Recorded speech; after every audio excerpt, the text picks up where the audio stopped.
I wasn't going to say anything after that. No, no. Yeah. All right. Oh, yeah, that's right. So let's do this. So you guys now all have that practice test, right? So probably on the actual test, see how I have number 2? It has all this stuff together. I probably will put a couple where I specifically tell you what to use. But then there'll be another area after that where it's just free-for-all. You got to figure out what to use. Right? So for the practice test, I actually made it a little harder. You got to figure out for each one what the hell to do. Right? So on the test, is this going to take up like 3 or 4 pages with room to show work, or are we just going to extra? What I normally do is give you something like this, and then you use paper to do all your work and show your answers. So I'm not going to try to guess how far, how long, how much room you're going to need, right? The practice test and the all the concepts that are on here will be on the test. That's a remarkable teacher answer, but it's too damn bad. When you do the practice test, maybe only do each problem twice. If you start to do it more than that, you get to know that problem, and you grow false confidence. Does that make? Do you understand? Yeah. And that's happened before. The very first time I taught, I gave a practice test, and then I gave the test, and the guy was like, I knew your practice test, and I got a D on your test. I'm like, well, you knew the practice test, but I didn't give you the damn practice test. So then now I understand. I have to explain, don't do these problems to death. Do them, see what you messed up, and go back and do some out of those sections for practice. Does that make sense? Yes. So use this thing correctly. You don't have to do any of this if you don't want to, by the way. I'm going to give you the answer key, so I don't care. It's totally for you. All right. So what I want us to do, we're going to look at this guy.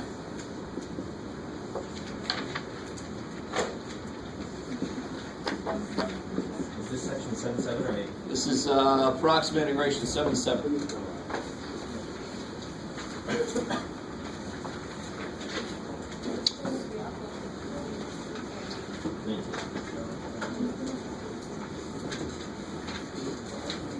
I'll tell you what, let's see if you guys can handle this. We're going to use Simpsons Rule.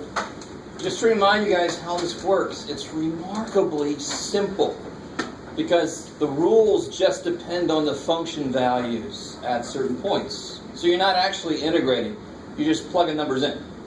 I don't know if you guys remember Riemann sums at all. They were really simple. Until you started doing the shit where you try to connect it to integration and you didn't have any actual numbers to plug in. That's where it got freaky as hell. Yeah. We started a problem last time and you didn't finish it. Uh-oh.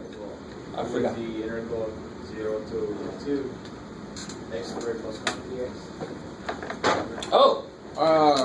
We could do that one if you want to. I don't mind. I mean, I think I just threw it up there. We didn't even start looking at it, did we? We'll do this one. This one looks more interesting. Whatever we do here will work for that too. This should look vaguely familiar. Yeah. Right? You guys talk about that when you do limits. Right? Because it gets a little weird. And then L'Hopital's makes that easy. Approximate using Simpsons with n equal to 6.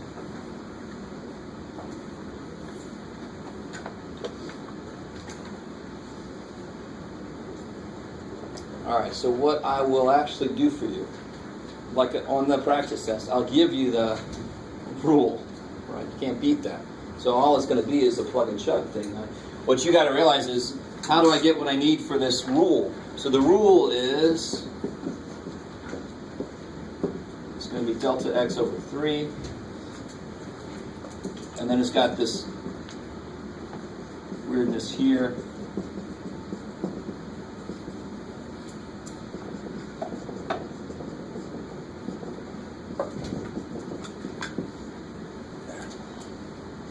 There's 2's in there too. Remember, there's 2 f of x2, blah, blah, blah.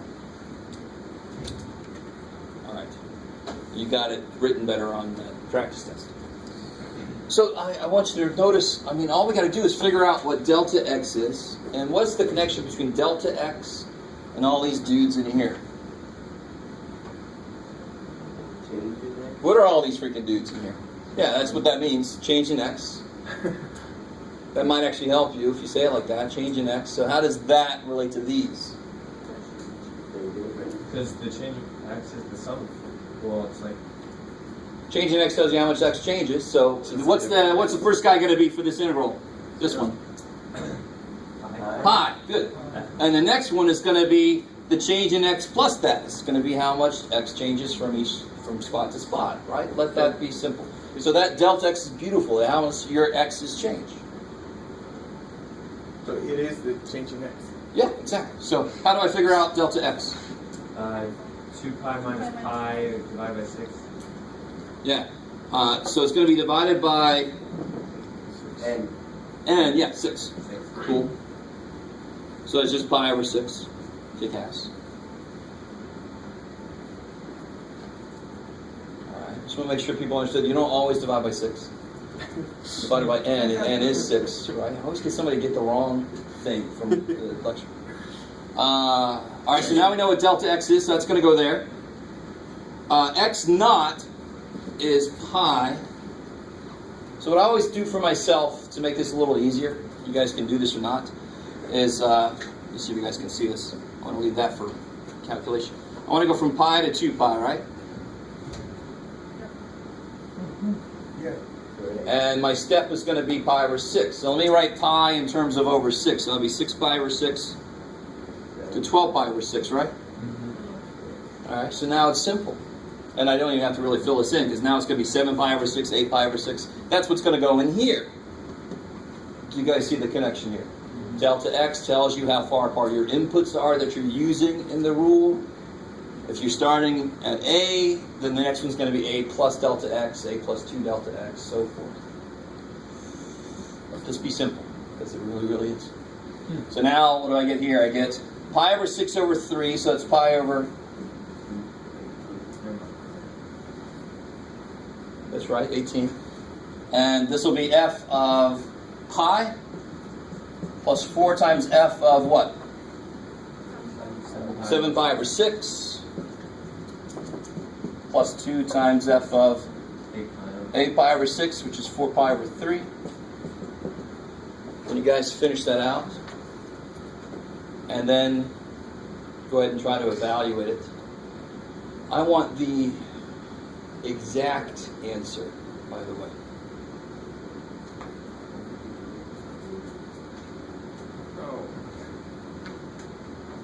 So, exact answer means don't just plug it in your calculator.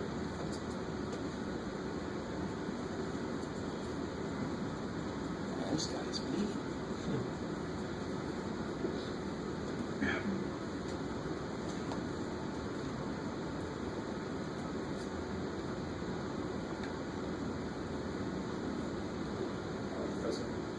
I didn't get 7 pi over 6 and 4 pi over 3. Right, so right here, I want to start at pi, so that's 6 pi over 6. And how much do I want to... Why 6 pi over 6? Because that's what pi is. The same as pi. And I'm making the LCD with that guy, right? Because that's how much I'm going to change by each time. So I'm going to go ahead and change what I got to be over 6, so that when I can see what the next one's going to be very easily.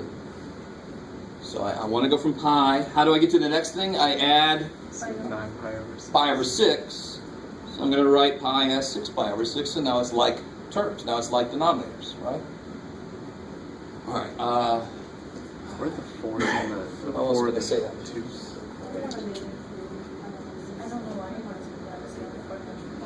Yeah. So does the 3 always get multiplied by the n? Yes. Good. So there's a different version of this with where it says b minus a over 3n. The reason I don't like that as much is because people confuse that and think that whole thing is delta x. Right. You know what I mean? Yeah. So I'd rather write it in terms of delta x. How do you get the 4 and the 2? The 4. That's part of the rule. That's part of the rule. And that's what we talked about with the parabola Right. stuff Okay. the other day, yeah. So, I mean, what would you get here? This is, so it always says 1, 4, and at the end it's always 4, 1 to end off. And that's part of the reason why it's got to be even number of n. Even, n's got to be even. So here what do we get? We have 4, f. 3 pi over 2. Yeah, so it's be 8 pi over 6, 9 pi over 6, which is 3 pi over 2. Plus 2, f. 10 pi over 6, which is 5 pi over 3. Good. Plus 4, f. 11 pi over 6. then finally plus f of 12 pi over 6, which is 2 pi. So we made it from pi to 2 pi. Bless you. Now, I won't always do this to you, but you can tell I kind of set this up so that the trig functions could actually be evaluated exactly at these locations, right? We're all based on 30 and 60 degree angles. Or, 90 to 70, yeah. Easy angles to do. So what do you get? Pi over 18. What's f of pi? That's easy. 0. 0. All right. What's f of 7 pi over 6? Oops. Negative 1/2. And which quadrant are we in? Third. Third quadrant, good. So sine will be negative, good. Negative 1/2. All right. Negative 2. Oh yeah, I got you. Plus 2, let me make sure I'm lining up here. 2 and now 4 pi over 3. Negative. There's got to be the other one now, right? Root 3 over 2. Root No, 3 I'm over sorry, 2. root 3 over 2. Everybody kind of with me? I know those of you who told me earlier that you don't remember your trig values, so you're not with me, but you know if I don't do it here, I'm going to do it somewhere on the test. We're going to make you evaluate the trig functions at the values you're supposed to know. Because if you're going to take Calc 3, you will thank me. You won't have to come back and slap me. As you should go and slap somebody else who did not do that for you. So what did we just say? Negative root 3 over 2. And of course that 3 pi over 2, Negative 1. that's where sine is negative 1. Oh, what are we forgetting here? You got to be careful. Divided by x. Dividing by x. Exactly. So this one would be divided by 9 over 6. 7 pi over 6. This one is divided by 4 pi over 3. This one is divided by 3 pi over 2. Because the whole function is sine x over x. So let's do this. Let's do this. Let's do this. Once you let's set this up a little bit better. It looks like we got that stuff. Once you have determined what values you need, right, doing the delta x stuff and so forth, and doing changing it to be the same denominator, so it's easy. Once you figure out what values you need, you can just get them over here and then plug them in. And that way you're not trying to do too much at once. All right, so f of pi was 0. F of 7 pi over 6 was, now I can kind of really evaluate it. Negative 3 over 2, oops, sorry. Negative 1/2. That's sine. And then x was 7 pi over 6. So how do I do that? Negative 6 over 14. 3 over 7 pi. 6. Yeah, so it'll be times 6 over 7 pi, right? Times the reciprocal. So 3. So negative 3 over 7 pi. Cool. So now I can just plug that in where it goes. Are you guys with me? So I don't care what function I give it. This is relatively simple, right? Especially compared to some of the other stuff you have to do in this class.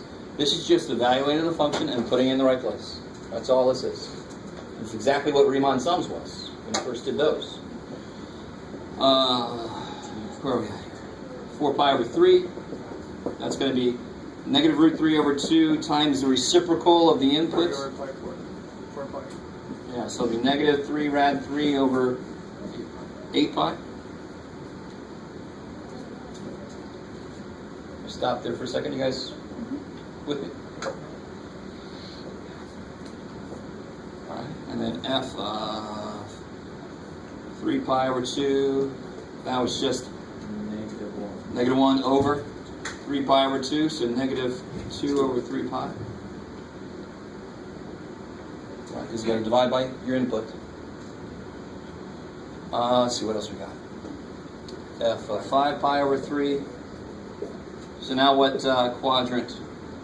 That's going to be negative root 3 over 2 again. Good. We're still in the lower hemisphere, right?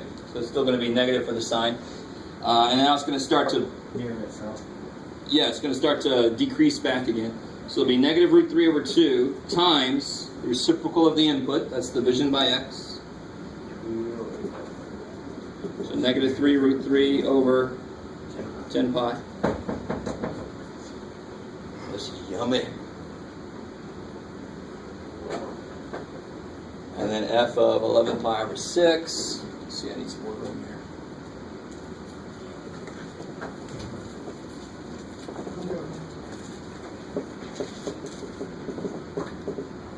So that's just going to be negative 1/2, right? Sine is kind of marching towards 0. So negative 1/2 times the reciprocal. So negative 3 over 11 pi.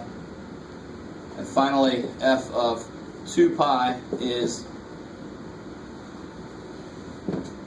0. Right? Because we're back to the x-axis, sine has died. All right. So let's try to do this again. Let's piece this back together. So we get pi over 18 times f of pi was 0. 4 times f of 7 pi over 6. So 4 times negative 3 over 7 pi. And I'm just plugging and chugging, right? So maybe this will help you guys out. I don't know. This is not a bad idea to do it this way. Do what you need and then plug it in where it needs to go. Right. Plus 2 times... Negative 3 over square root of 3 over 8 pi. Plus 4 times... Negative 2 over 3 pi. Thank you. Plus 2 times... Negative 3 square root of 3 over 10 pi. Plus 4 times... Negative 3 over 11 pi. Plus 0. Thank you. Right? Yeah, exactly. Oh, this is yellow. So then you get... let's see if we can do this. Negative 12 over 7. Yeah, negative 12. I don't know if I want to treat that also. Can we handle that? Not yet? Pi over 18 times negative 12 over 7 pi plus pi over 9. Is that cool? I'm just going to do that. Is that all right? Plus 2 pi over 9 times negative 2 over 3 pi. You notice something interesting? Plus 2 pi over 9 again. No, what am I doing? Pi over 9. Thank you. Negative 3 over 10 pi. Plus 2 pi over 9 times negative 3 over 11 pi. What happens here that's interesting? Besides, Jeff can't make a 3. There it is. I mean, everywhere the pi's go away, right? That's kind of nice. Pi, go away. All right, bam, bam, bam, bam. So then you get, what is that trying to be, Jeff? 7. You're all curvy. So that's one step closer to the day I can't read my own writing is the day I need to retire. And you guys are like, you're almost there, dude. You're pretty young. Yeah, so you can reduce this. Negative 6 over 9.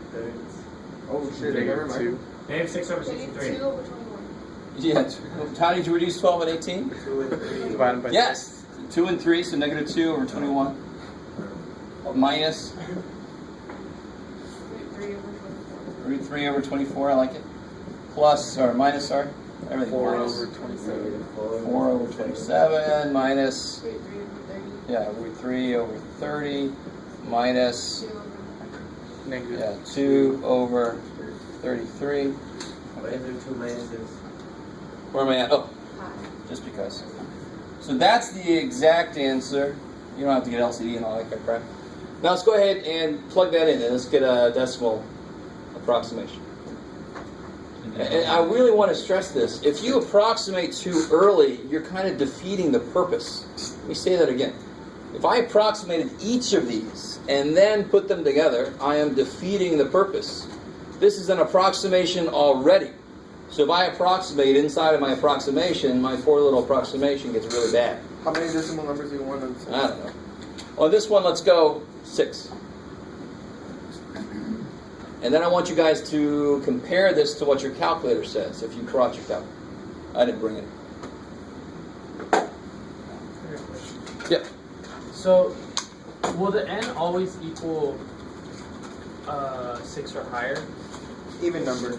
Yeah, it just has to be an even number. But wouldn't 5 work? Because then it'd be 1, 4, 2, 4, 1. Well, now notice here. Now be careful. Here. 1, 2, 3, 4, 5, 6, 7. Why are there 7 when n was 6? you start with X, but you start with X. Because I include both endpoints, right? I mean, it's not like left and right endpoint. It's actually, there's going to be one more than what n is. So, I mean, if n were 5, then I need 6 of these. Oh, okay. I see. Yeah, that's my point, yeah. Right, right. Yeah, okay. Trust me, you've checked it out. So what do you guys get for this? The decimal? Negative point 4, 3. Negative point 4, 3, 43, 4. 4, Oh, 3, 8. 3, 8. Yeah, 3, 8. 4, 4, 3, 3, 8. 3, 8, 6, 1, 1, 4, 6. 9, 9, 6, 1, 1, 4, 6. Okay, there. See, I said 6 places. There's 6 places. Yeah. Now, does somebody remember how to do the integral on your calculator? Yes. Your calculator doesn't need something that's integrable because it always uses numerical approximation. Always. So there's a class called, is it numerical analysis, or I forget nowadays, that you actually go into exactly what the calculators of the day use as their algorithm for doing integration. So if you ever get into Fortran, anybody ever done any Fortran or C, any programming at all? You have some nifty options for integration subroutines. What? So you have a little subroutine in your program that you call up whenever you need to integrate something. So there's a lot of different options for which one to use in certain situations. So the calculator. Let me do this up here real quick.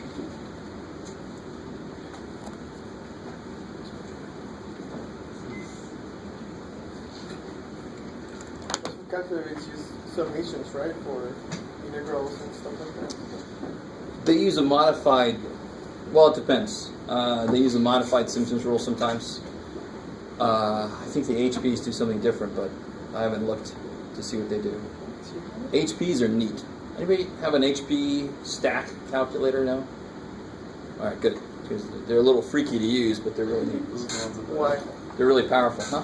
Why? Because you have to stack your elements in and then put an operation in afterwards. It's just a, yeah, you No, my see friend them? has one. Yeah.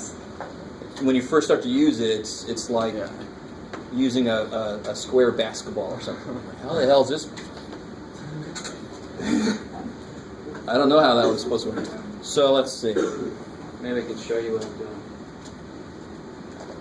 Okay. So if you put in there sin x over x, I always hate that it opens a parenthesis. I don't want a parenthesis. So make sure you close that parenthesis, or else it's just going to graph sine of 1. Right? So if I graph that bad boy, where am I going from? Pi to 2 pi. So zoom 6 should fit me. Yeehaw! Oh, always check your mode when you're doing trig stuff. Remember that? Radial. Yeah, so I'm in radians, thank God. So now I want to integrate. So let me zoom in just a little bit. Let me make the window go up to maybe from -2 to 4. Now you can see a little bit better what's going on with this thing. Zoom trig is nice too, but let's do second calc integral, and then you just put in there pi, enter, 2 pi. All right, how close do we get? 0.4337. It's pretty damn good. Now, on my calculator, I just used the integration from the regular screen. They give me a completely different. Which one do you have? Which model? TI Inspire 84. And what did it give you? 0.5. I just Aw. did this. I think this big old name is going to be better. Holy crap. That is really, really wrong. It's because you've come out of your integral period. I did it 2 different ways to make sure that it sounded smooth. Check this out. No. You got me there. Yeah, I don't know. You know, sin x over x. You got me there. But we know that's not right, so time to manual up. I don't know what to tell you. Alright. Of course, everybody at home missed that. Well, that's what it looks like after you do it. Okay. Alright. So is that cool?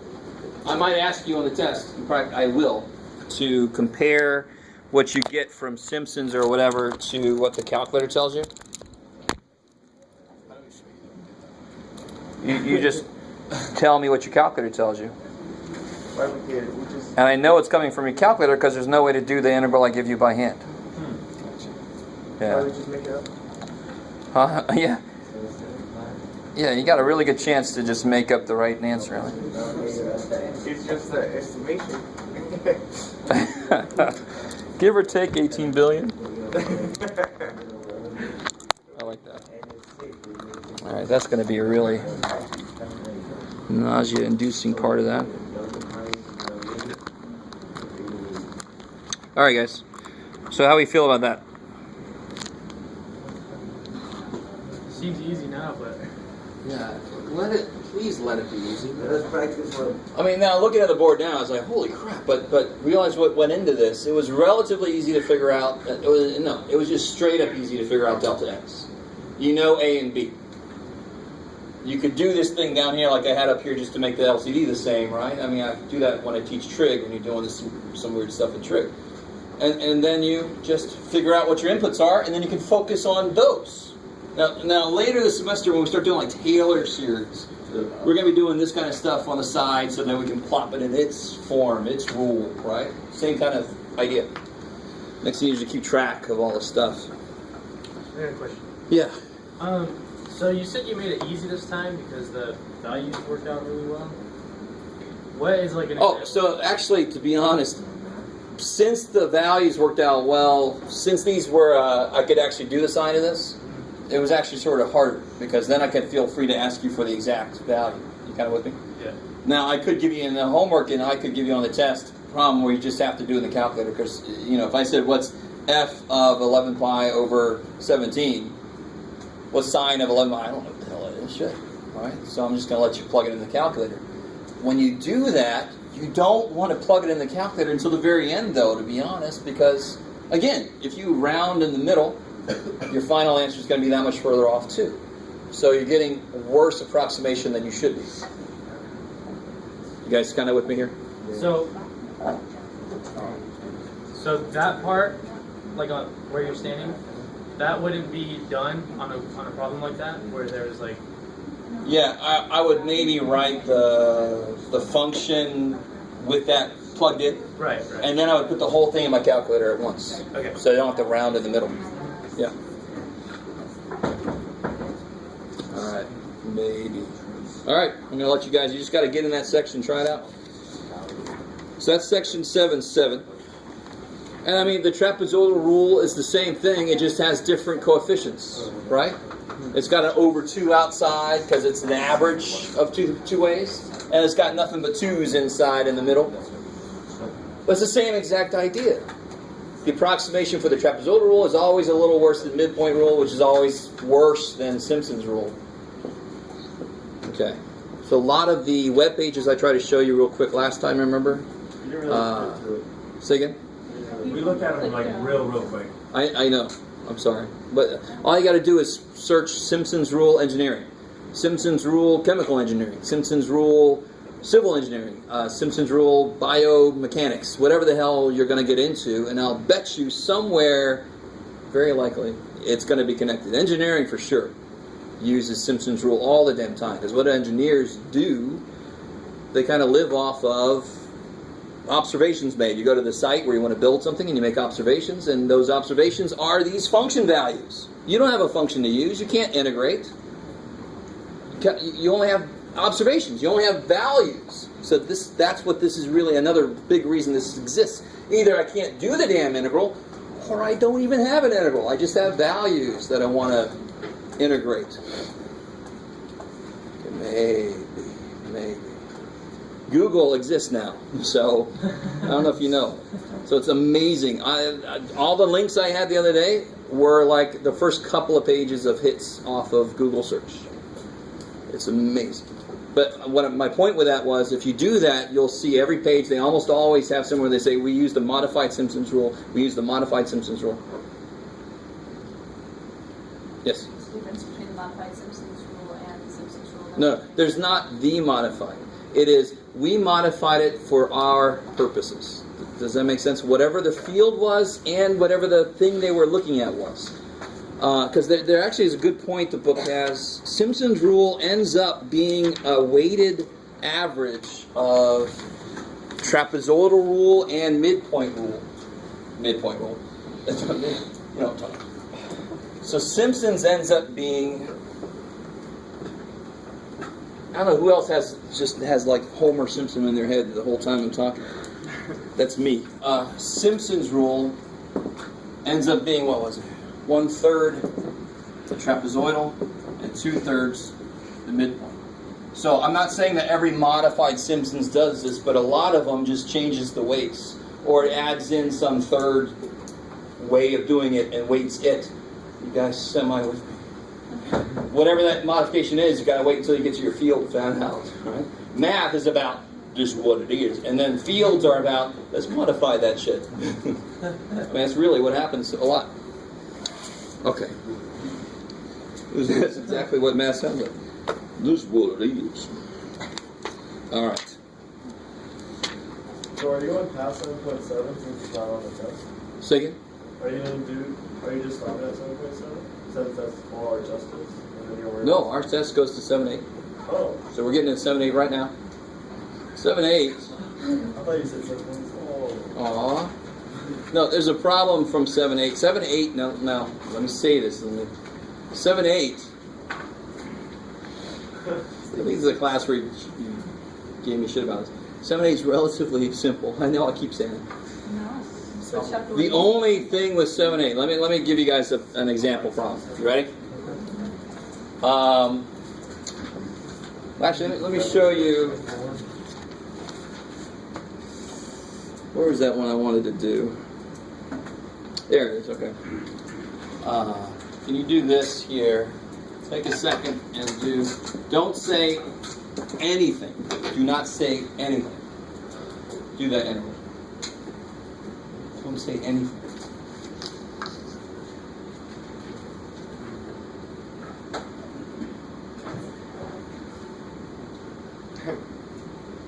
Some of you guys might understand why I said don't say anything. You just continue not saying. Nobody's writing. What the hell? Do the interval. Or write down what's going on. Alright, add on. 7.8. Yes. 7.8 deals with intervals that have special interest things.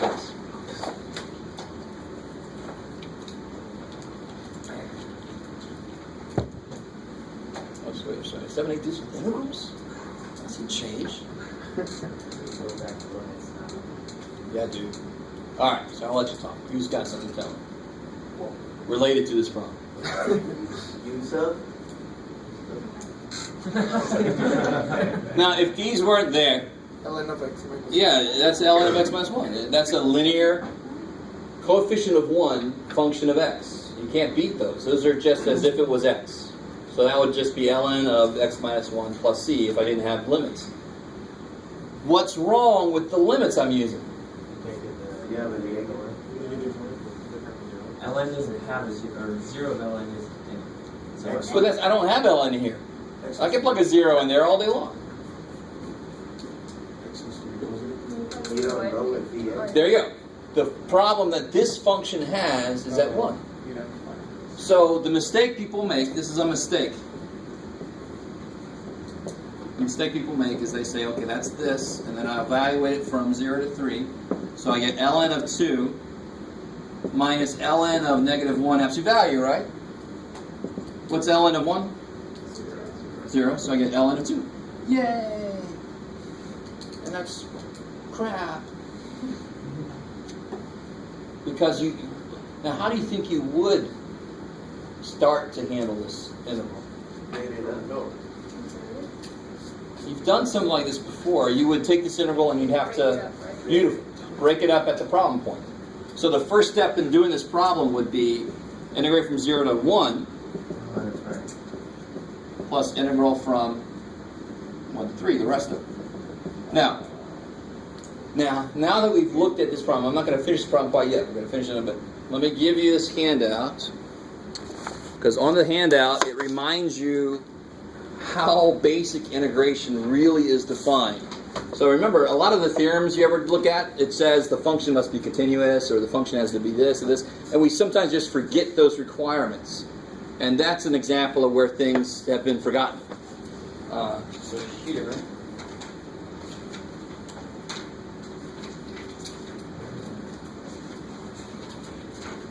like somebody just said earlier, this is where limits come back in. Because how do you handle areas that you're not allowed to go to?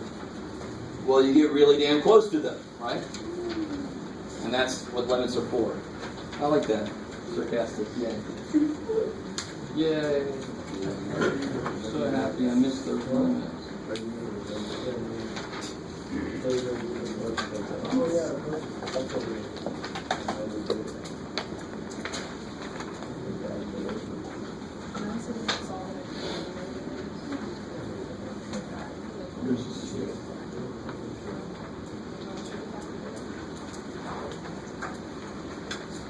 All right. Let's leave that there for a second. Yeah, we'll tackle that in a second. So, this one is kind of like the second type, right? Close encounters of the second kind. I think the book calls this an integral, improper integral of the second type or something. I can't remember exactly what it says. The first type is where there's infinity actually in the limits. So the first type is where there's an infinity in the limit itself, and the second type is where there's an undefined point in the function itself at one of the limits or somewhere in between. All right. I don't care if you remember which type is which. I just care that you know how to do them. So for example, let's do this real quick. I know this is on there, but just to show you how you have to set this up.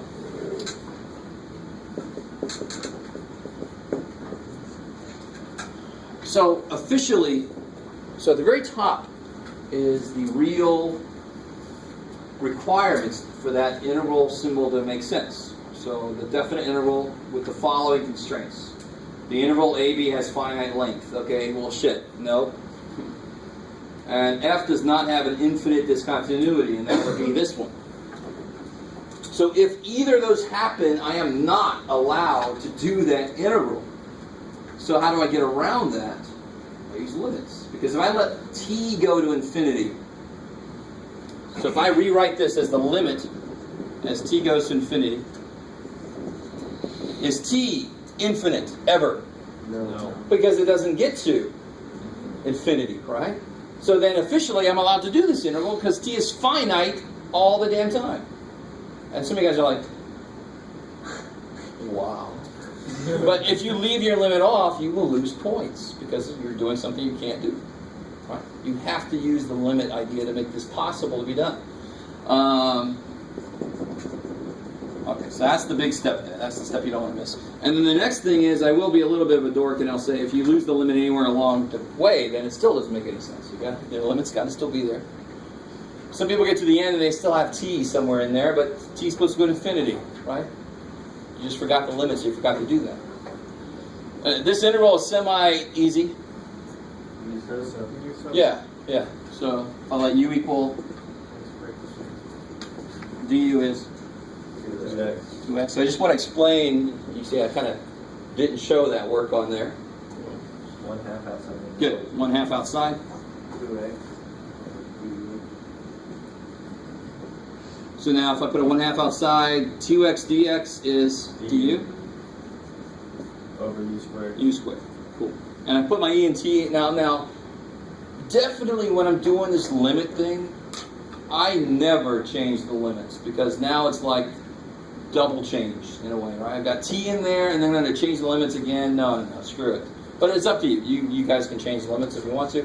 I do the weird little thing where I put parentheses around it because these work for x, not for u, right? You have negative.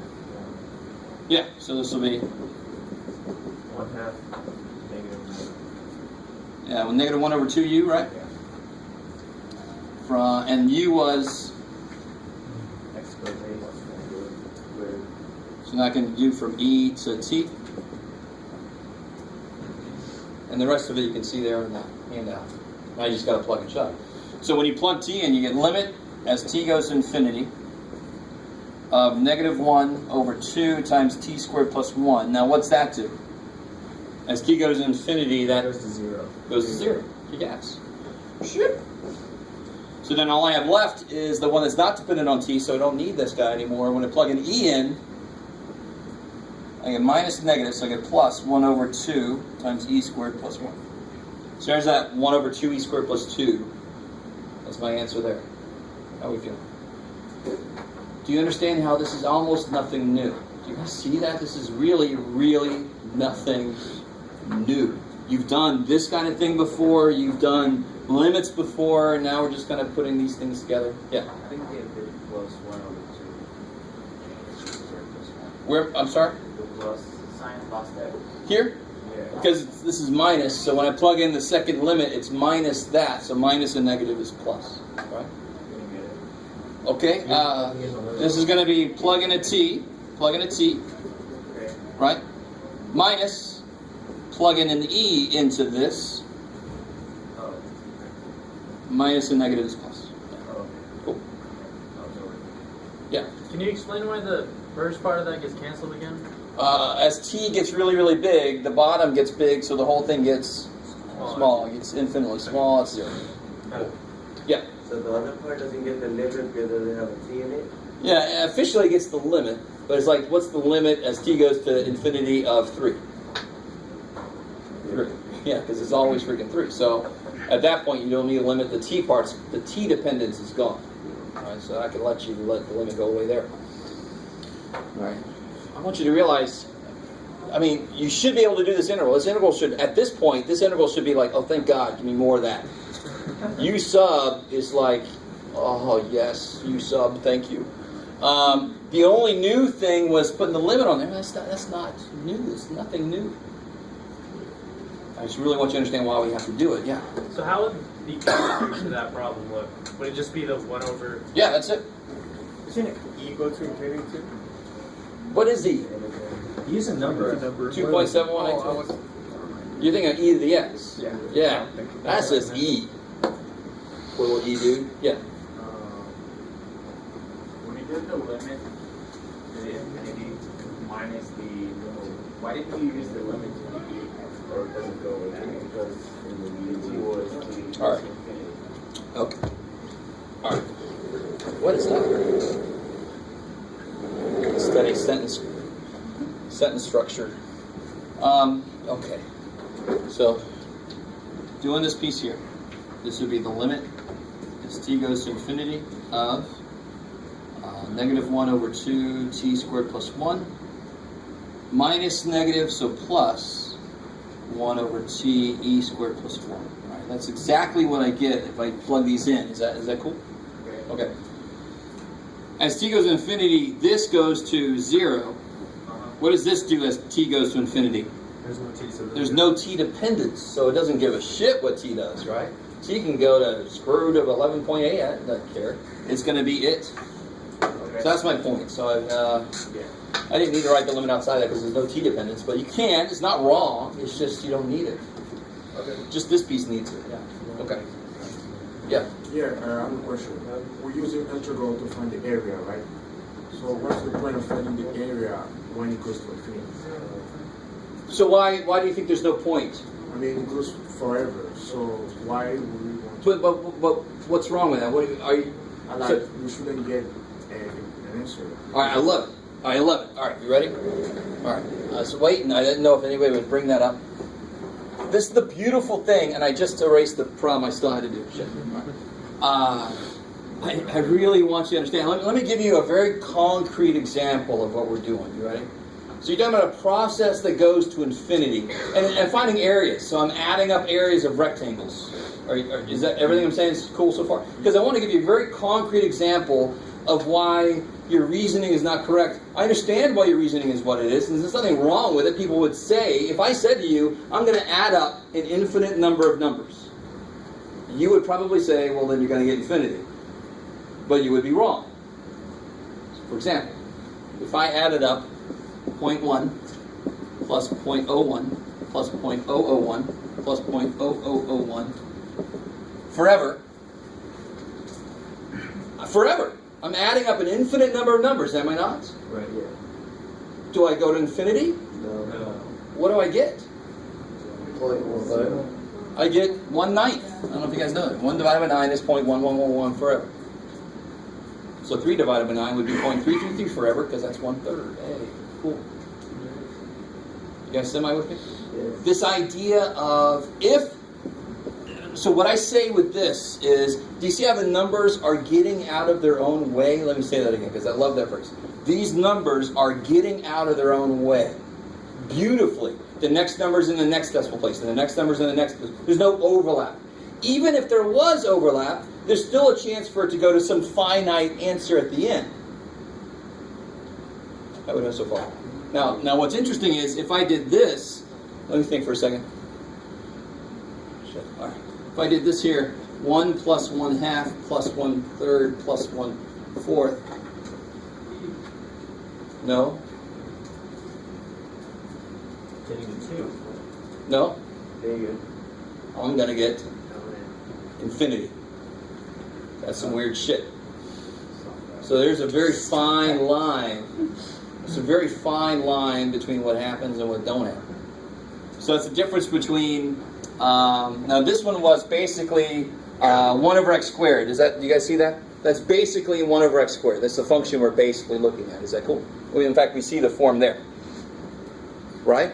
Versus the function 1 over x. 1 over x does not get out of its own way fast enough. It's too much overlap. It actually goes to infinity. Holy shit. Very slowly, but it goes. Right? Yeah, exactly. That's too far. That's what I love about this section, is it perfectly goes into exactly what we're going to be talking about in chapter 11, to be honest. A lot of what we're talking about now, and here's, like this, I normally give this in chapter 11, but the question came up, what the hell? But I love this idea. And you guys are like, you would, Jeff. But it blew my mind when I first, the teacher said something like, we're going to find an infinite area, and I thought the same thing. I'm like, why would you do that? It's bullshit. Because if the area, so 1 over x squared gets down fast enough that as you add up the area as you go, it actually comes out to be a finite number. It comes out to be that.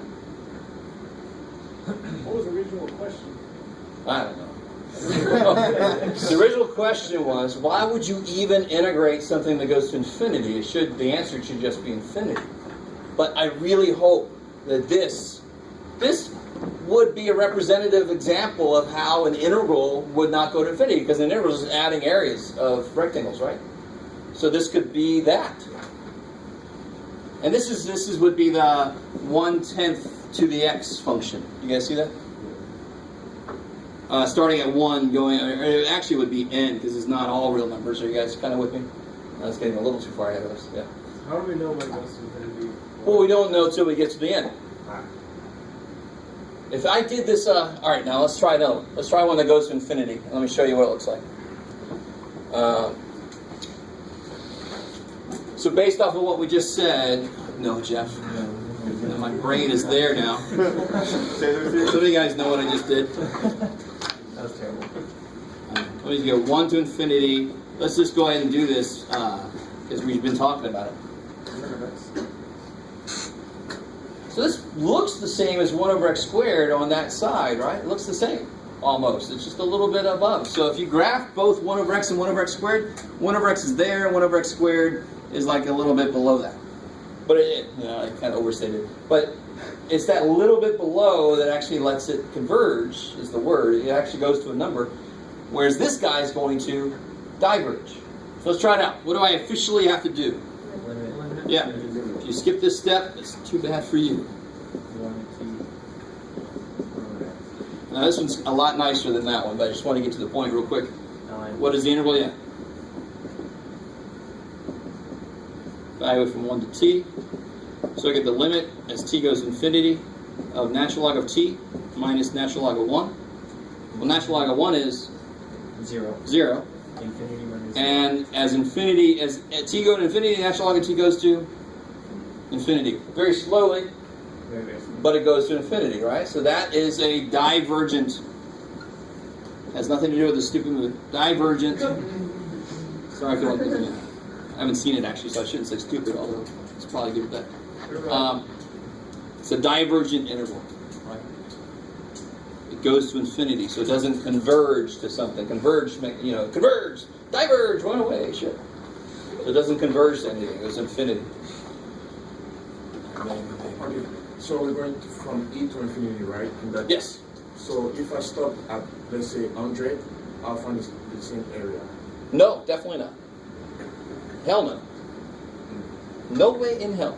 I want you to realize, if you say that, then you're saying that from 100 to infinity, there's no contribution. There's no area between. And of course there is. So at what point it comes out to that value?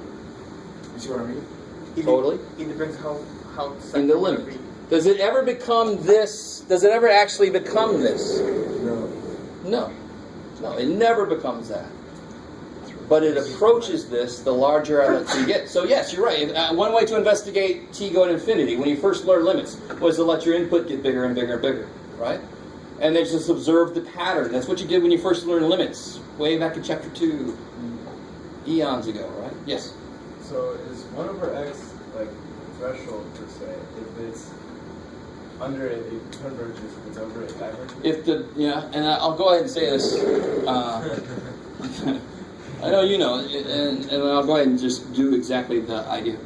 So let's say that's the power is p. Makes sense. So if p is greater than 1, this integral will converge. 1.1. If p is less than or equal to 1, in fact, we just proved that if p equals 1, it diverges, right? We just did it. So it's interesting. 1 is the knife's edge, right?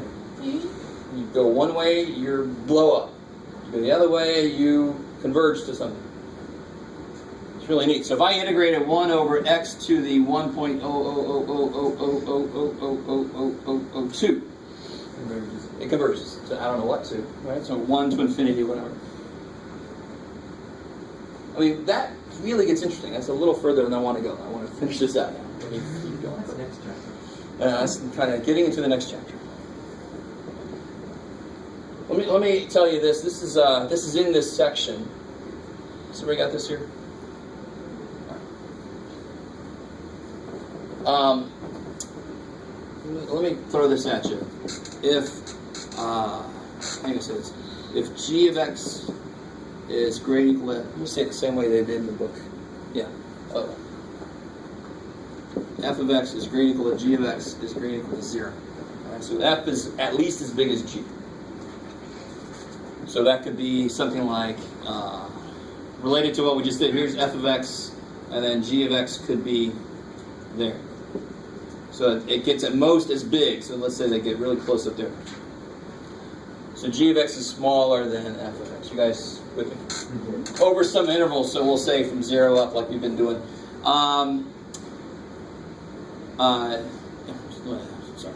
Given, and here comes the if the integral of f of x dx, if this guy converges, we put some a to b's up there, where one of these is infinite. How exactly how do they write that? Oh, okay. Let me make it very specific. There. If that converges, if this guy converges, what do you think about g?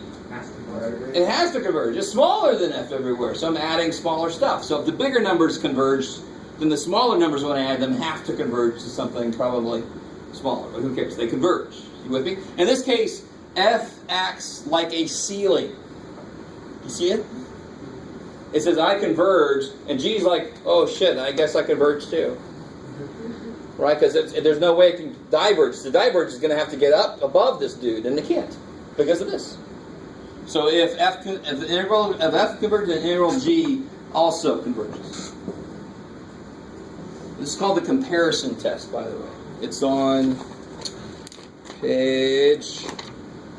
bottom of page 525. So amazingly enough, so this would be a ceiling. The other way, if integral of g of x does what? What do you think?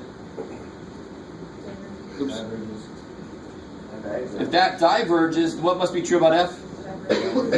And that's the floor. If the floor goes to infinity and you're standing on the floor, you're going to infinity, right? I don't want to. Oh, shit.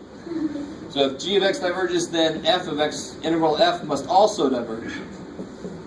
So in this case, it acts like a floor. Now let me ask you a really dumb question. If f diverges, must g do anything? No. If f diverges, g could do whatever the hell it wants to, right? It could diverge, it could converge. Do you see that? You got to be real careful about exactly what works here. So you can either have a ceiling that makes you converge, CC, or a floor that makes you diverge, FD together. Right?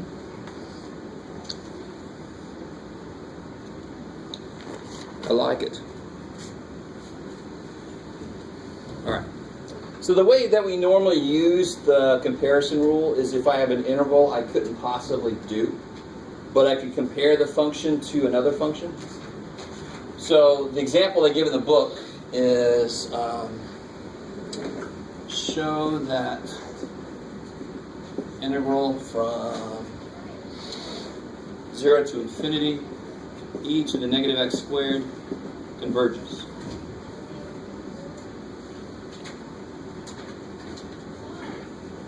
So I don't care what the actual value of it is. I just have to show that it converges. So that's kind of a hint right there. You look at this thing, can you integrate this? Again, if you can, you are better than me. You should be standing up here. You should be standing up in front of the freaking world explaining yourself. So what I'm trying to say is no, you can't integrate that. Because what's it missing to be able to integrate? The chain rule piece. So normally we have ways around that, but this is an example of function that there's no way around it. By parts ain't going to help you out, worship. Nothing will help you with this. In chapter 11, we'll actually learn how to answer this using an infinite sum of functional pieces, but that's not really an answer, truly, but that's the best we can do. An infinite sum of function pieces. Like, holy shit, that's the best we can do. So how the hell am I supposed to do this? This is going to be, so if I want to show it converges, I have to find a function that's always how related to this. What do I need to do to show it converges? Do I need a floor or a ceiling? Any ceiling. So I need a function that's always bigger than this, right? So what's always bigger than this that's easier to integrate? I don't know if you guys think about this.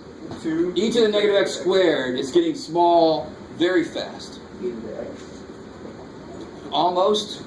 2 e to the negative x. Divided by 2? E to the negative x. E to the negative x. Right? So that's not bad. You can always graph the two if you're not sure if that's the right answer.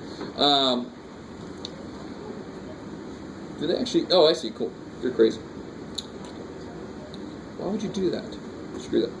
So now you can just focus on this guy. Can I integrate that guy? Yes. Oh, I see why they did that. I'm not going to worry too much about that. Do I want to say something about that? Yeah, why not? If you really look at these functions, from 0 to 1, this is on top. And then from 1 to infinity, this is on top. So what you can do is you could break this up.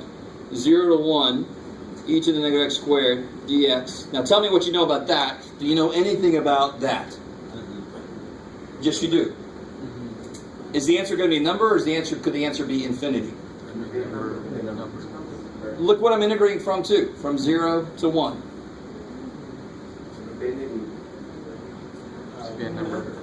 What's e to the negative 0 squared? 0. E to the negative 0, which is 1. Yeah. And what's e to the negative 1 squared? 1 over e. So if I add up a bunch of numbers between 1 and 1 over e, is that going to go to infinity? No. So this is finite. So I can focus then on 1 to infinity, which is where this guy, I can plug this guy in. If he converges, then why must he converge? Because that would be a ceiling for him, right? The only reason I had to do this weird shit is because it's only on top. It's only a ceiling from 1 to infinity. From 0 to 1, it's not. But why does that part not matter?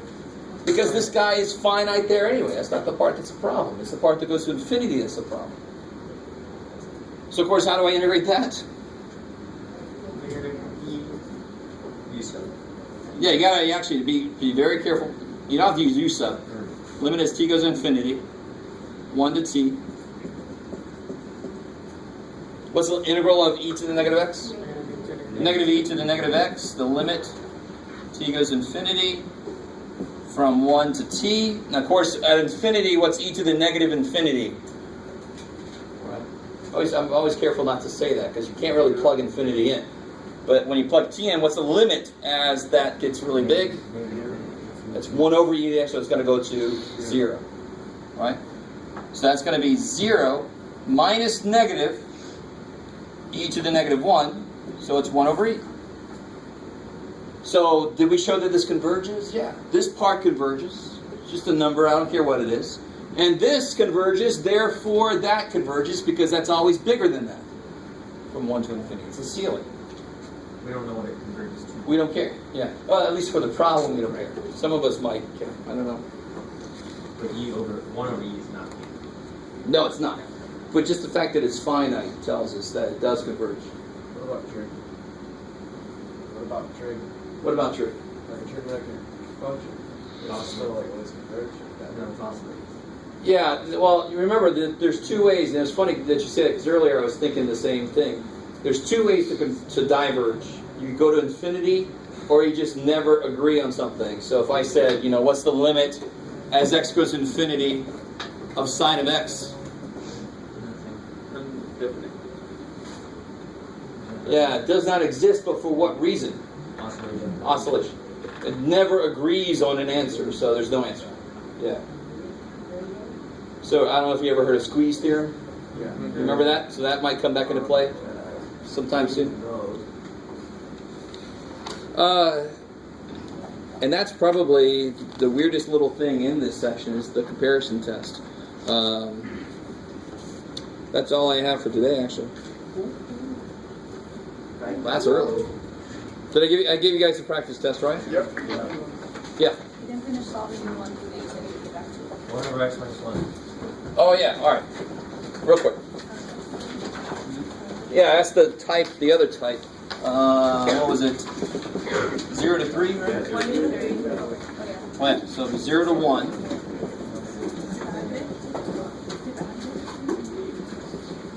How do I incorporate limits?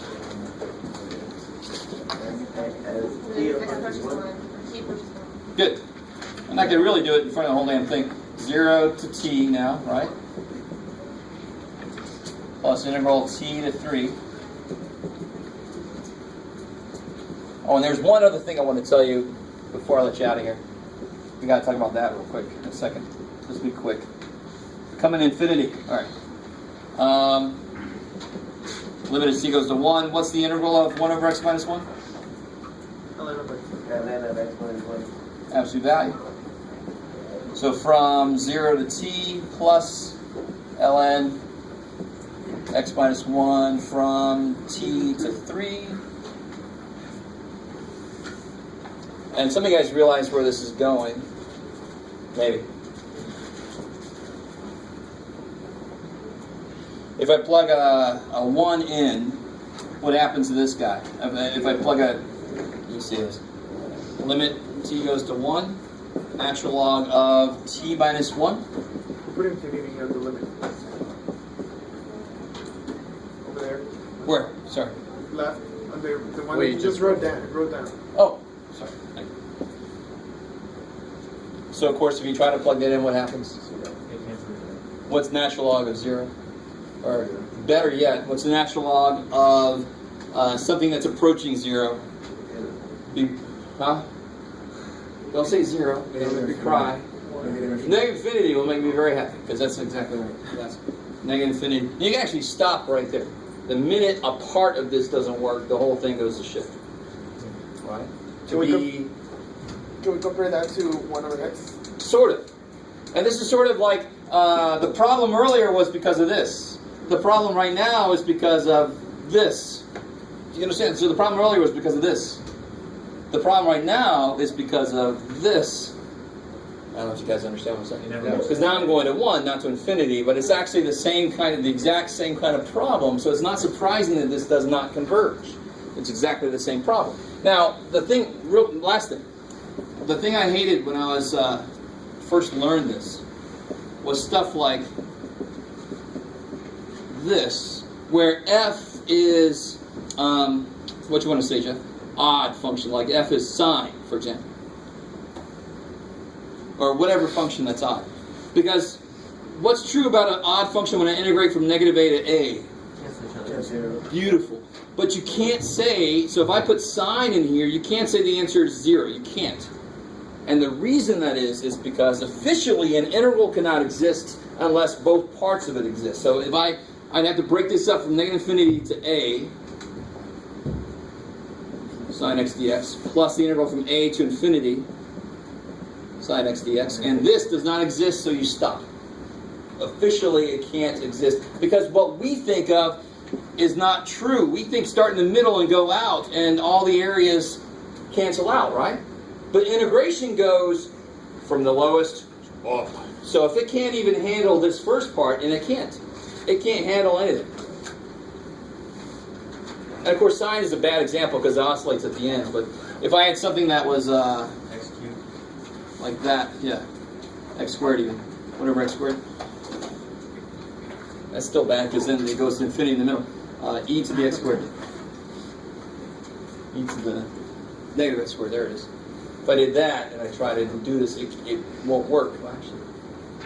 That would exist. But it's got to, both parts of these have to exist, have to converge in order for the whole thing to converge. Yeah. So the answer to that one is negative infinity?